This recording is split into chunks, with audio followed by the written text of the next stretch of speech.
People have a range of reactions to receiving a psychiatric diagnosis. Not everyone finds it unhelpful. Quite typically, people find some aspects helpful, at least in a practical sense, and some aspects unhelpful. So for some people, it gave me the comfort of an explanation. Now, to my mind, it isn't much of an explanation, and people sometimes realise that after a while, but at least at the start, it feels like a kind of, thank God somebody got a name for this.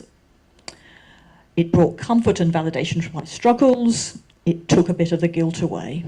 Now, those are important reactions, aren't they? And for me, that raises the question of, are there other ways of giving people explanations, of giving them comfort and validation, and taking away guilt and shame and self-blame?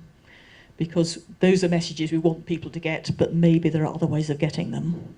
But we need to take very, very seriously the fact that, quite a significant proportion of service users, survivors, find it a very negative, sometimes an entirely negative experience. And we'll say that this was as bad as what I went through. This confirmed all the worst things I believed about myself. As a group, we already feel subhuman, misunderstood and vulnerable. Now we're tarred with the brush of being bad as well as mad. Being diagnosed as schizophrenic was deeply humiliating, taught me to distrust my innermost feelings and thoughts, encouraged me to surrender my autonomy and self-reliance to others. It pushed me deeper into isolation and separation from the rest of humanity. But this is something that mental health professionals are doing and supporting.